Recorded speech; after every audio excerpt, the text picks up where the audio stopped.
السلام علیکم ناظرین کرام، حضرت بلال حبشی رضی اللہ عنہ کی زندگی اسلام کی تاریخ کا ایک روشن باب ہے۔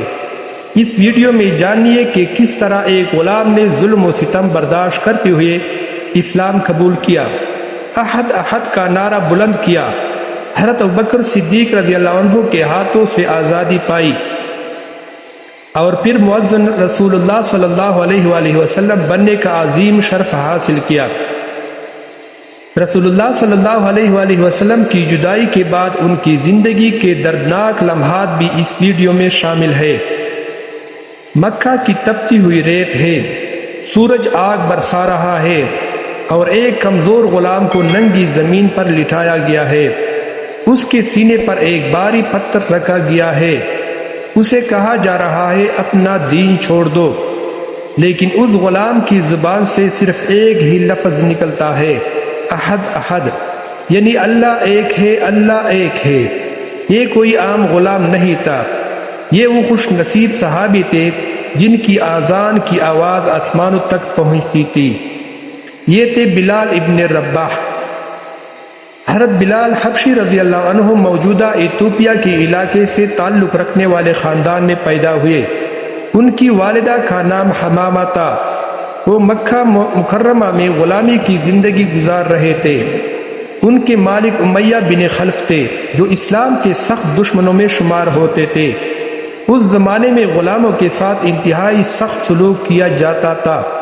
ان کے پاس نہ آزادی تھی اور نہ ہی اپنے فیصلے کا کوئی حق۔ جب رسول اللہ صلی اللہ علیہ وآلہ وسلم نے توحید کا پیغام دینا شروع کیا تو حضرت بلال رضی اللہ عنہ نے بھی یہ پیغام سنا۔ انہوں نے غور کیا اور سچائی کو پہچان لیا۔ وہ ابتدائی مسلمانوں میں شامل ہو گئے۔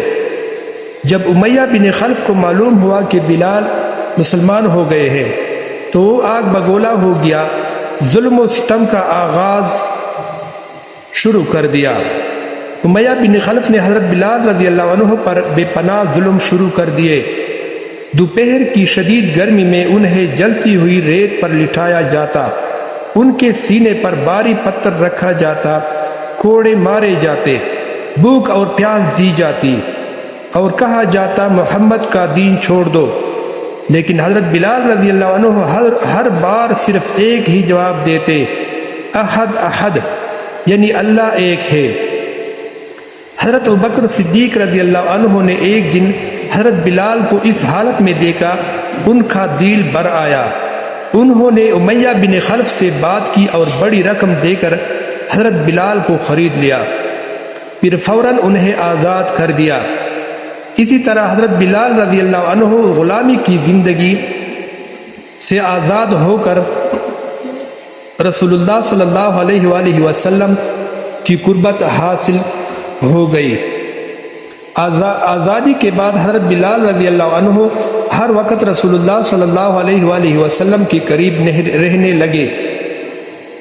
وہ اسلام کی خدمت میں مصروف رہتے، ان کا اخلاص اور محبت بے مثال تھی۔ رسول اللہ صلی اللہ علیہ وآلہ وسلم بھی ان سے محبت کرتے تھے۔ جب مسلمان مدینہ منورہ پہنچے تو نماز کے لیے لوگوں کو جمع کرنے کا طریقہ زیر غور آیا۔ آخر کار اذان کا طریقہ مقرر ہوا۔ رسول اللہ صلی اللہ علیہ وآلہ وسلم نے حضرت بلال کو اذان دینے کا حکم فرمایا۔ یوں اسلام کے پہلے مؤذن بننے کا اعزاز حضرت بلال رضی اللہ عنہ کو حاصل ہوا۔ ان کی خوبصورت اور پر اثر آواز مدینہ کی فضا میں گونجتی تو مسلمانوں کے دل خوشی سے بھر جاتے۔ حضرت بلال رضی اللہ عنہ نے اسلام کے اہم معرکوں میں شرکت کی۔ جنگ بدر سمیت کئی غزوات میں وہ موجود رہے۔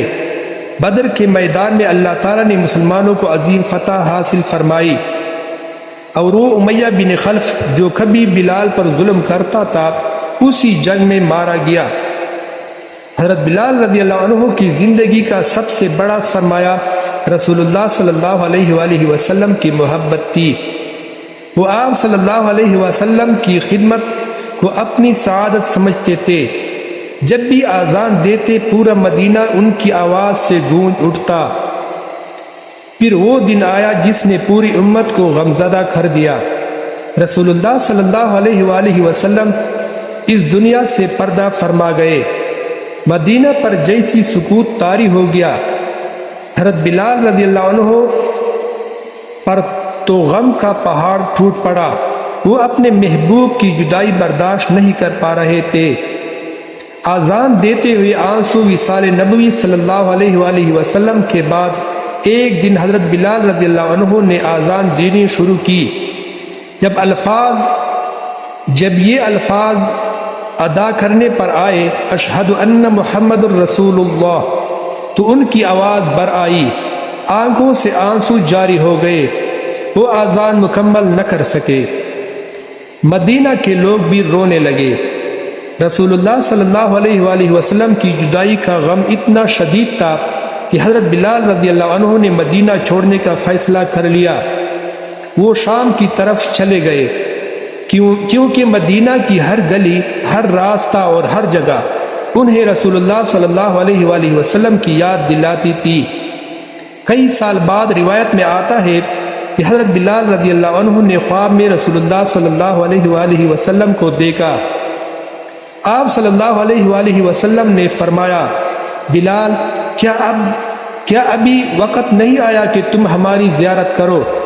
حضرت بلال رضی اللہ عنہ بیدار ہوئے تو بے قرار ہو گئے، فوراً مدینہ منورہ روانہ ہوئے۔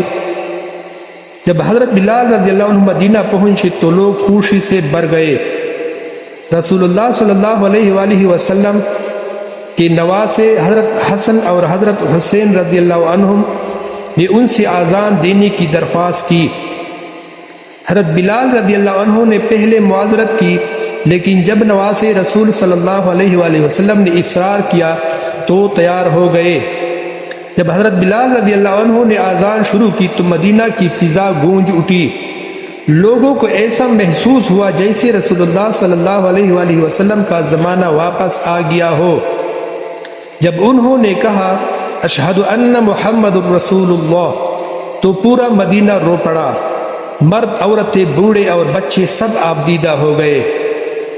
بعد میں حضرت بلال رضی اللہ عنہ شام ہی میں مقیم رہے اور وہی ان کا وصال ہوا۔ انہوں نے پوری زندگی اسلام، اخلاص، صبر اور محبت رسول اللہ صلی اللہ علیہ وآلہ وسلم کی مثال قائم کی۔ حضرت بلال رضی اللہ عنہ کی زندگی ہمیں سکھاتی ہے سچائی کے لیے قربانی دینی چاہیے، مشکلات میں ثابت قدم رہنا چاہیے، اللہ پر کامل بھروسہ رکھنا۔ رسول اللہ صلی اللہ علیہ وآلہ وسلم سے محبت ایمان کا حصہ ہے۔ اخلاص انسان کو بلند مقام عطا کرتا ہے۔ ناظرین، ایک غلام جس کے پاس دنیا کی کوئی طاقت نہیں تھی، آج 1400 سال بعد بھی محبت اور احترام سے یاد کیا جاتا ہے، کیونکہ اس نے دنیا کے سامنے ثابت کر دیا کہ عزت رنگ، نسل یا دولت سے نہیں بلکہ ایمان اور تقوی سے ملتی ہے۔ اللہ تعالی ہمیں حضرت بلال رضی اللہ عنہ جیسا اخلاص، صبر اور عشق رسول اللہ صلی اللہ علیہ وآلہ وسلم عطا فرمائے۔ آمین آمین والسلام۔